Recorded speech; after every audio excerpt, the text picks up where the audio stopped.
예, CBS 라디오 박정현 판승부 함께하고 계십니다. 11.6 재보선 어제 자정쯤 오늘이죠. 자정쯤 결과가 발표됐었는데 2대2 국민의힘 부산 금정과 인천 강화, 더불어민주당은 전남 곡성 영광을 가져가면서 큰 이변은 없었다라는 평가가 나오고 있습니다. 자, 양당 대표의 리더십도 한층 탄력을 받을 것이다 이런 전망 나오고 있는데요. 지난 재보선 어떻게 평가할 수 있을지 이분과 말씀 나눕니다. 홍익표 더불어민주당 원내대표 오셨습니다. 어서 오십시오. 네, 반갑습니다. 두 분도 인사 나눠주시고. 예, 안녕하세요. 예. 예, 반갑습니다. 우리 김웅 의원님과는 우리 원내대표님과는 좀 지난 국회 때 국회에서는 싸웠고 밖에서는 아주 깍듯하게 서로 인사를. 나 김웅 의원은 별로 싸운 기억도 안 나요. 아이 제가 소리 많이 질렀잖아요. 그래요? 나는 기억이 없어요. 좀 더 분발할 걸 그랬습니다. 존재감이 없었던 거 아, 아니에요? 그러니까. 오랜만에 저희 방송에 모신 것 같은데 예, 그 전화 그렇습니다. 인터뷰를 많이 했었는데 스튜디오에는 처음이셨던 것 같아요. 처음은 아니고 옛날에 옛날에 오셨었나요? 예, 한번 그 진중권 선생님이 있을 때 한번 왔던 기억은 나고. 네, 네. 그동안 어떻게 지내고 계셨어요? 뭐 이제 국회의원직에서 이제 그만 이제 낙선하고 네, 나서 네. 최근에는 좀 그 동국대학에 그 좀 교수로 있습니다. 그래서 예. 하고 뭐 방송도 좀 하고 글도 쓰고 뭐 책 같은 것도 좀 준비하고 여러 가지 이제 오래간만에 좀 공부도 여유 있게 공부도 좀 하면서 예. 여러 가지 고민하고 또 여전히 서초울 지역위원장을 맡고 있기 때문에요. 예. 또 여러 가지 당의 일 관련돼서도 일을 하고 있습니다. 그러시군요. 참 대단하신 게 예. 저게 참 민주당한테 우리가 부럽고 정말 또 음. 배워야 될 점 중에 하나가 뭐냐면 저렇게 그 어느 정도 지역에서 성공을 하셨고 3선 정도 하시면은 정말 당을 위해서 험지에 가서 이렇게 한 표씩 붙어 주시거든요. 예. 참 우리 당은 참 지역을 많이 사랑하세요. 아. 거기에 비해서 그래서 제가 뭐 사석에서 한번 그런 말씀을 드렸는데 좀 존경스럽고 아. 민주당의 힘이지 않나 싶습니다. 예, 훈훈하게 시작했는데 바로 현안 가면 오늘 이제 검찰이 김건희 여사의 그 도이치모터스 그 주가 조작 그 수사 혐의에 대한 그 결과에는 무혐의 불기소 처분을 내렸습니다. 이 부분은 우리 의원님이 어떻게 들으셨는지. 지금 한 4년 7개월인가요? 거의 맞습니다. 5년여 가까이 끌다가 무혐의 처리했는데 예. 뭐랄까 이제 검찰 입장에서는 알턴 일을 어쨌든 빼버린 느낌이라서 속이 시원할지 모르겠지만 예. 국민들은 속이 터지는 것 같습니다. 속이 터진다. 예. 그러니까 검찰은 뭐 알턴이 빼서 속 시원할지 모르겠지만 국민들은 아. 속이 터지는 느낌일 것 같은데 아하. 이 문제에 대해서는 이 사실은 이 자본주의 시장에서 가장 중대 문제가 두 개 있습니다. 하나는 화폐 위조범이고 또 하나는 이 주가 조작, 이 두 가지가 중대 범죄고 엄격하게 다룹니다. 미국에서는요. 예. 예, 우리나라도 자본시장법에 따라 엄격하게 다루는데 아하. 지금 관련된 사람들이 그 유사한 경우에 지금 처벌을 받았거든요. 근데 전혀 기소조차 안 된다는 것은 도리어 검찰이 화를 불렀다고 생각합니다. 아하. 한동훈 대표조차도 뭐라고 얘기했냐면 검찰이 납득할 만한 조치가 있어야 된다는 얘기는 사실은 기소를 하고 법원이 판단할 수 있게 여지를 주자라는 게 아마 한동훈 대표의 생각이었던 것 같아요. 예. 근데 그러지 않음으로 인해서 이제 검찰 수사는 마무리가 됐기 때문에 특검의 문이 열릴 수밖에 없지 않냐 생각됩니다. 사실상 불기소 처분 무혐의 처리는 특검의 문을 연 것이다. 그렇습니다. 뭐냐 보통 그동안 여당이 반대했던 이유가 특검을 유보했던 이유 중에 하나가 대표적으로 검찰 수사 마무리되는 거 보고하겠다 이런 거 아니었어요? 예. 예. 정가의 보도처럼 쓰잖아요. 그러죠. 근데 검찰 수사가 마무리됐어요. 그리고 국민적 분노나 의혹은 남아 있고 그렇다면 야당이 선택할 거 지금도 해왔지만 야당이 이제 더 선택할 거는 특검밖에 없고 여당이 이것을 반대하기에는 상당히 좀 궁색하죠. 국민들이 납득할 만한 결과 한동훈 대표가 그렇게 주장을 했었고 이제 오늘 결과를 통해서도 국민들이 어떻게 판단할지 보자라는 말을 했는데 아까 속이 터진다고 하셨는데 네. 김웅 의원님 어떻게 보셨어요? 그 기소 의견을 평상시에 말씀을 많이 하셨었는데. 저는 오전에 그 기사 속보 보고 그냥 자포자기했죠. 네, 정말 이거는 우리 당도 망하고 대통령실도 망하고 검찰도 망하고 결국은 여사님한테도 가장 치명적인 그런 결과를 낳을 거예요. 그런가요? 이게 뭐 간단하게 말하면 이거예요. 자동차를 빌려줬는데 예. 그걸 운전할 줄 몰랐다라고 아하. 이야기하는 거랑 똑같은 거예요. 계좌 빌려줬는데 아니 누가 요즘 통장만 빌려줘도 형사처벌을 받는데 그 계좌를 빌려주고 다 선수들이라는 거 어차피 다 아는데 그거 빌려주고 자기는 별도로 2개씩 또 별도로 직접 거래도 하고 그랬는데 그게 시세 조정에 사용될 줄 나는 몰랐어라고 이야기를 하면 음. 그걸 누가 믿어줍니까? 그러니까 이제 검찰이 얘기했던 근거 중에 하나가 김 여사는 주식거래나 주식시장에 대한 이해도가 낮은 일반 투자자로서 권 전 회장이 주가 조작 선수를 동원해 시세 조정을 한다는 상황을 예측하기 어려웠을 것이다라는 거거든요. 의원님은 그 검찰의 설명을 어떻게 들으셨어요? 일단 이 수익이 적잖이 들어왔잖아요. 그 아, 1차 음. 계획하고 2차 계획이 있는데 1차 계획은 제가 보기엔 절반의 성공이어서 음. 기간과 수익에 비하면 썩 그 성공적이지 못했어요. 그냥 뭐 손해 보진 않았지만. 근데 2차 수익을 해가지고 전체적으로 올린 수익이 예. 한 20억 가까이 되는 수익을 올렸단 말입니다. 어머니까지 합하면 22억 9천 정도 되는 것 같아요. 그렇죠. 예. 그러니까 김건희 여사만 하면 한 18억인가 이렇게 예, 되는 예. 거고요. 그러니까 20억 그 안팎의 수익을 거뒀다면 당연히 그건 이상한 거 아니겠어요? 그러니까 통장을 맡겼더니 20억을 넣어준다. 이렇게 행복한 경우가 어디 있겠습니까? 일반 국민들이 보기에는요. 그래서 검찰이 늘 수사할 때 우리 김웅 의원님 검사하셨으니까 검찰이 뭐라고 하냐면 윤석열 대통령도 그런 얘기했어요. 범인이 유력한 용의자가 누구냐? 가장 이득을 본 사람이 제일 유력한 용의자라는 거예요. 그렇지 않겠습니까?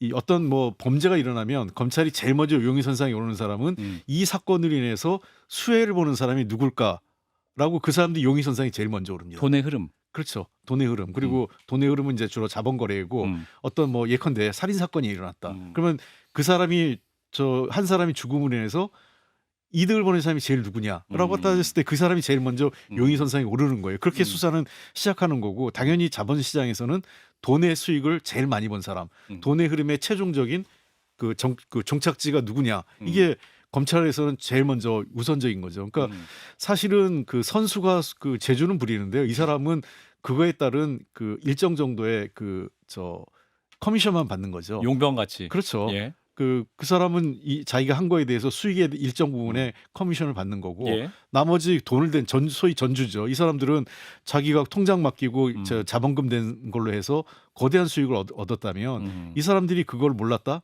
그건 말이 안 되는 거죠. 그럼 민주당 입장에서는 지금 검찰의 무혐의 처리 불기소가 굉장히 특검을 가기 위한 아주 호재가 된 겁니까? 그렇게 봐야겠죠. 제가 보기엔 국민들께서 납득하시겠어요. 그러니까 아니 그럼 그랬으면 좋겠어요. 이러면 우리 그 박지영 앵커한테도 통장만 맡겨주면 20억을 넣어주겠다. 10억이든 20억이든 넣어주겠다. 이렇게 해주면 2천여도 됩니다라고 말씀을 하지 않겠어요? 근데 죄송합니다. 진짜는 아니고. 근데 그게 뭐 불법인지 아닌지는 나는 몰랐어라고 얘기하는 건 근데 보통의 경우는 이게 어떠한 거래고 뭐에 투자하고 어떠한 거래인 정도는 설명을 합니다. 그렇죠. 예. 예. 그것도 모르고 그냥 아무에게나 돈을 맡긴다. 그것도 정말 위험한 거죠. 경제지 출신인 박성태 앵커님. 경제 방송 출신. 죄송합니다. 자꾸 저를 보고 방송을 생각하지 못하시는 분들이 있는데 처음부터 방송 출신입니다. 알겠습니다. 예, 어쨌든 그때 TBC 보도에 따르면은 이런 부분이 있어요. 그러니까 권오수 회장과 선수와 그다음에 김 여사가 같이 만나는데 거기서 수익 배분에 대한 얘기가 나와요. 그렇죠. 권오수 회장이 이 선수에게 얘기합니다. 여사가 수익 나면 수익의 30-40%를 줄 거야. 사실상 그게 이제 여사가 한 말은 안 나오지만 그거를 묵인하는 정도로 이루어져요. 예. 근데 수익의 30-40%를 준다? 웬만한 펀드 매니저도 그렇게 못 받지요. 아무리 탁월해도. 근데 그 종목 자체가 도이치모터스잖아요. 그 회장 내 회사예요.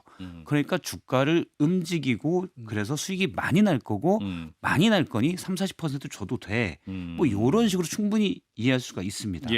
이런 정황들이 무수히 많고 또 BP 패밀리로 나왔잖아요. 5명밖에 없는 여사는 거기에 들어가죠. 주가 조작 방조죄로 유죄 판결을 받은 손모 씨는 안 들어갑니다. 오히려 손해 났어요. 네. 근데 하나도 저는 참 검찰이 정말 뭐랄까요?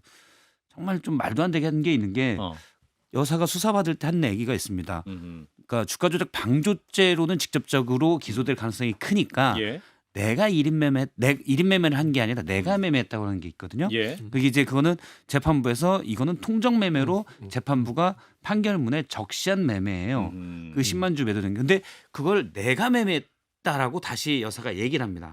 혹시 1인 매매면 이게 방조죄가 될까 봐 거기에는 체결됐죠라는 말이 나와서 당시 재판부는 이거는 권우수 회장이 어떤 식으로 이 계좌를 관리했던 증권사 직원에게 연락해서 1인 매매한 것으로 보인다라고 얘기를 해요. 예. 근데 검찰이 이건 어떻게 하냐면 그 증권사 직원에게 권오수 회장이 연락한 게 아니고 여사한테 얘기해서 여사를 어떻게 얘기했는지 모르겠지만 여사한테 얘기해서 여사가 증권사 직원에게 체결됐죠. 아. 억지로 논리를 만들어냅니다.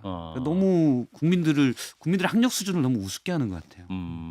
거기에서 보면 아마추어기 때문에 여기 수익을 올렸던 그 김 여사 같은 경우 불기소다라고 이야기를 하는데 전문 투자자라는 이유로 그 손모 씨는 기소되거든요. 근데 손모 씨는 손해 봐요. 야, 이게 무슨 아마추어하고 이게 전문 투자자하고 이렇게 수익을 못 내는데 그게 왜 전문 투자가고 그 사람은 기소되는지도 예. 모르겠고. 아하. 이게 똑같이 아까 저 자동차 얘기해서 예. 초보 운전자가 사고 내면 봐주고 그 10년 그렇죠. 경력 운전자가 그 사고 내면 안 봐주고 그러지 않잖아요. 예. 그런 그 교통사고가 나면 교통사고의 원인과 사건의 정도에 따라 그 처벌을 받는 거 아니겠어요? 예.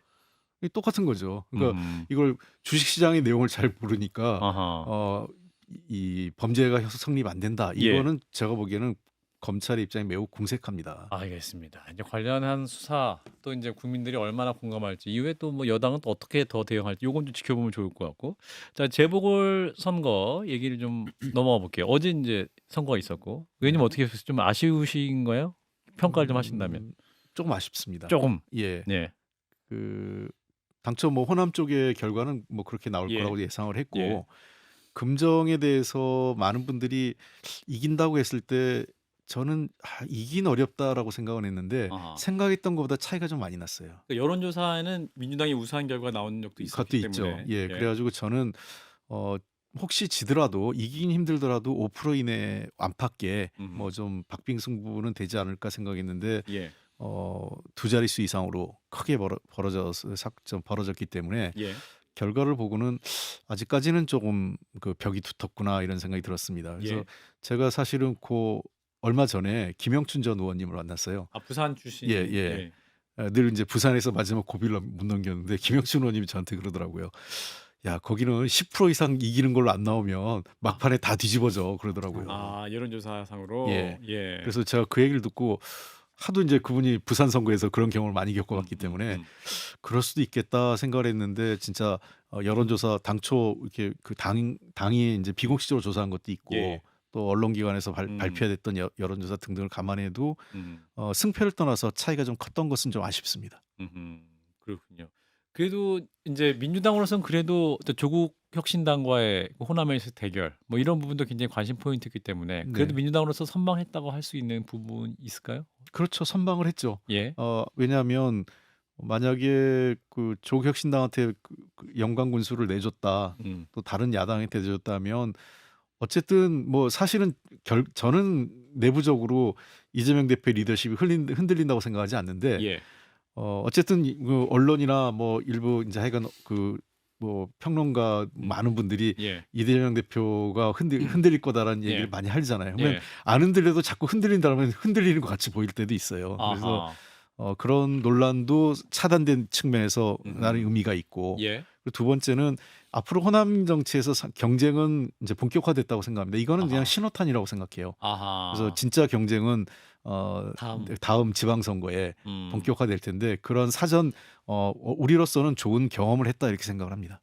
그렇군요. 자, 이런 가운데 이제 다음 주에 한동훈 대표와 대통령의 독대가 예정돼 있는 상황인데 한동훈 대표 무엇을 요구할 것이냐 이제 그러한 상황인데 이제 김건희 여사에 대한 얘기를 오늘 했어요. 대선 당시 약속처럼 대외 활동 중단해야 된다. 작심 발언에 나서고 김여사 해법 3대 요구를 제시했습니다.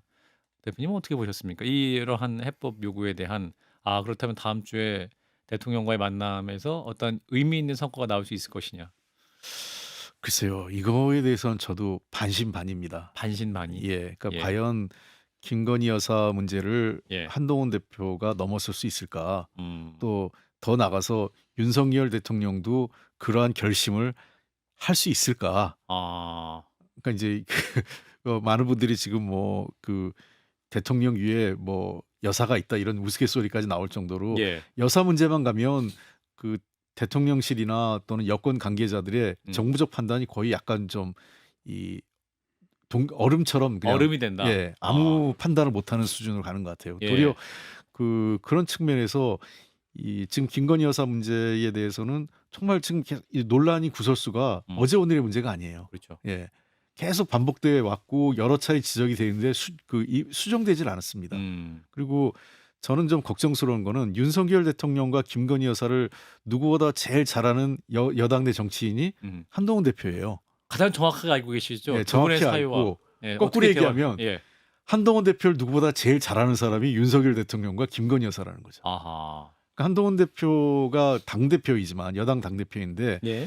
윤석열 대통령에겐 여전히 자기 사단의 막내 검사 정도 판단. 그러니까 이 친구는 나의 영원한 내 밑에 있는 수하 이렇게 생각하고 김건희 여사하고 한동훈 대표와 관계도 보면 과거 검찰총장 되기 시절에 수백 통의 카톡이 주고받았잖아요. 예. 그것도 굉장히 비정상적인데 예.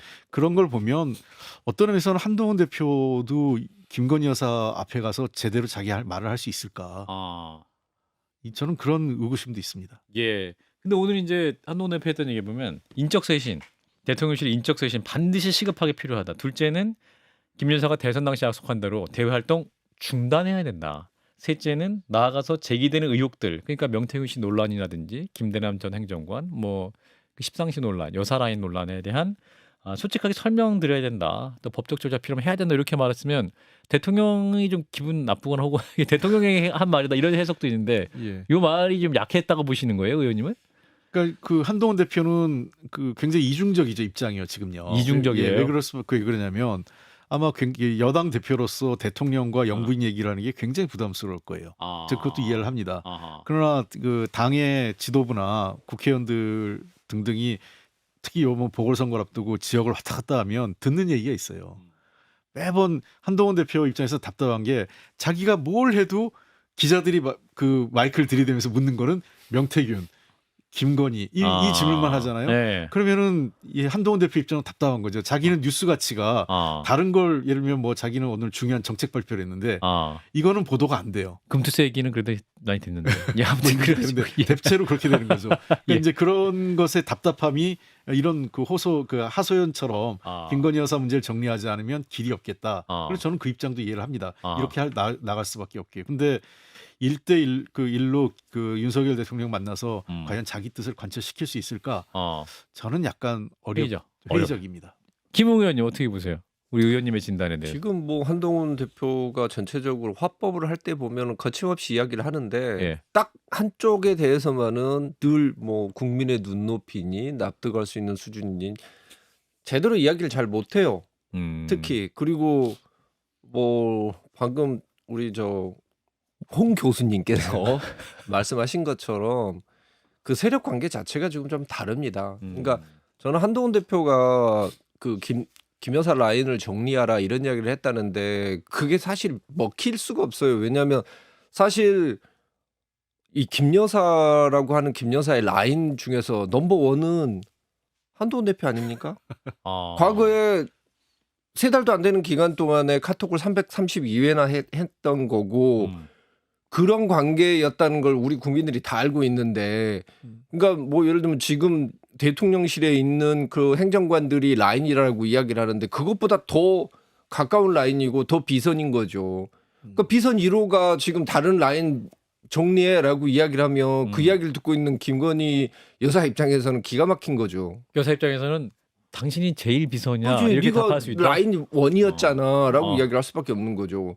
지금도 그 카카오톡 332회에 대해서 제대로 해명이 안 되고 있어요. 한동훈 대표도. 그렇죠. 그게 아이폰 비밀번호가 연계돼 있지 않습니까? 아이폰 비밀번호 23개 했나요? 25글자. 25개였어요? 글자로 해가지고 더 이상 열어올 수 없게 만든 그 카톡 내용이 거기에 있는 거 아니겠습니까?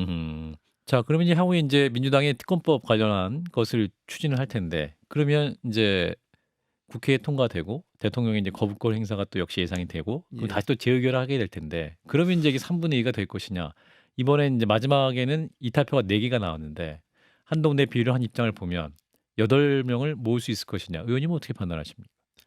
만약에 이제 그 의지가 통과시키는 의지까지도 생긴다면 한동훈 대표가 명시적으로 의지를 갖는다면 불가능하진 않죠. 아 그런가요? 예, 왜냐하면 최소한 지금 한동훈 대표를 따르는 의원이 적게는 그래도 10명 될 거예요. 예. 그리고 시간이 갈수록 한동훈 대표의 힘이 커질 수밖에 없는 건 맞는데 예. 한동훈 대표가 그 정도의 시체말로 그 결기. 그러니까 해내겠다는 의지를 갖고 있느냐라는 거에 대해서 저는 약간 회의적이라고 보는 겁니다. 그러니까 한동훈 대표가 본인이 어떤 땐 그러는 것 같아요. 내가 지금 국회의원을 안 달고 국회의원이 아니라는 게 다행이다. 모든 책임을 추경호 원내대표한테 떠넘기잖아요. 그러니까 원내 사항이라는 걸로 해서 원내가 아니어서 다행이다. 오히려. 예. 만약 이제 원내 직접 있었다면 원내 의결과 과정에서 더 책임이 더 커지겠죠. 저 결심이나. 근데 예. 지금 이것은 이 문제에 대해서 하면 원내 문제이기 때문에 의원들의 의견을 원내대표가 수렴해서 결정한다고 할 텐데 의원총회 열려면 의원총회에서 당연히 의원들은 부결적으로 하지 않겠어요? 그래서 책임의 절반 이상을 추경호 원내대표와 국회의원 다른 국민의힘 의원들에게 넘겨버리고 자기는 의원들이 그렇게 결정했는데 어떡하겠습니까? 예, 박성태 시장님도 한동훈 대표는 저는 뭐 특검법을 통과시키고 싶을 거예요. 그런데 이제 여권에 있는 배신자 트라우마가 있어요. 프레임에 갇히면 특히 유승민 의원이 거기에 갇혀서 고생했다는 생각 때문에 그걸 제일 경계하는 것 같은데 아마 한동훈 대표 하고 싶은 대로 해라 그러면 그냥 특검 그냥 그렇게 갈 거라고는 좀 봅니다. 그래서 이거는 결과로 봐야 될 것 같아요. 결과로 한동훈 대표가 만약 말씀하신 대로 자기의 뜻을 같이 하는 의원들과 함께해서 통과시킨다. 그러면 대선 주자로서의 결기를 보여준 거고 그걸 못했다. 그러면 대선 주자 깜이 아닌 거예요. 그렇군요. 자 그리고 어제 이제 대한민국을 흔들었던 오빠 논란. 그 집에서 당신은 어떻게 부르고 이렇게 이제 다들 질문을 했었는데 점심시간에 저 의원님 그 명태균 씨 논란. 예. 또 어제는 카톡 메시지까지 공개되고 굉장히 큰 혼란이 있었는데 관련 논란 민주당에서는 그래도 좀 여유 있게 보시는 편인가요? 어떻게 보고 계세요? 뭐 물론 뭐 정부 여당이 곤혹스러우면 야당이야 나쁠 건 없지만 예. 국민의 입장에서 국민의 관점에서 야당도 봐야 된다면 좀 정치권에 있는 사람 모두가 민망합니다. 민망하다. 예. 그러니까 대한민국 정치에서 무슨 어떤 뭐 의정 대란도 있고 한데 이런 중요한 사안을 놓고 갑론을박하는 것도 아니고 오빠가 어느 오빠냐 뭐 이런 논쟁을 정치권이 한다는 게 좀 시체말로 좀 부끄럽죠. 창피하고요. 근데 지금 이제 추가적인 논란은 없는 상황이긴 한데 그럼 이게 이제 출구가 있을 것이냐라고 여러 가지 얘기를 합니다만 관련 논란 줄어들까요? 그러면 더 이상? 저는 이거는 불가피하게 예. 그 국감이 끝나고 나면 청문회가 불가피하다고 생각합니다. 청문회요? 예. 어떤 청문회일까요? 그러니까 국회에서 이거는 야당이 그 청문회는 단독으로 할 수 있지 않습니까? 그렇군요. 예, 그렇기 때문에 지금 현재 이건 그 검찰 수사가 제대로 어떤 수사기관의 수사가 제대로 진행되고 있는 상태도 아니고 논란이지 않겠습니까? 근데 핵심은 대선 기간에 여론 조작 문제가 하나 있고요. 그다음에 두 번째는 국정농단 얘기가 있는 거고요. 예. 그다음에 세 번째는 이 공천 과정에서 뭐 금품 거래나 또는 공천 개입 논제, 특히 김건희 여사의 공천 개입 문제까지 있기 때문에 이러한 문제는 저는 뭐 필연적으로 국회에서 청문회는 불가피하다고 생각합니다. 그렇군요. 그렇다면 뭐 검찰 수사가 진행 사안이라 할지라도 민주당 차원에서도 그걸 할 수 있는 문제다. 검찰 수사가 아직 아무것도 안 되고 있죠. 검찰 수사는 지금 하고 있는 건 제가 알기엔 김영선 의원과의 강혜경 씨 문제, 그 부적절한 이제 돈거래 문제하고 강혜경 씨 내부 그 제보 문제로 아직 그건 본격적인 건 수사가 안 들어왔는데 여론 조작이 있었냐 없었냐 이 문제 갖고 조금 이제 인지한 정도이기 때문에 아직 수사기관의 수사가 본격화되지 않았고요. 이제 청문회는 저는 뭐 국감 때문에 국회의원들이 바빠서 지금 참여를 못 하고 있는 거지. 11월 되면 이 문제는 더 커질 것 같아요. 국정감사 이후에 더 문제가 커질 것이다. 난 전망까지 듣겠습니다. 시간이 너무 빨리 갔네요. 일단 오늘 말씀 여기까지. 홍익표 더불어민주당 전 원내대표였습니다. 고맙습니다, 의원님. 네, 감사합니다.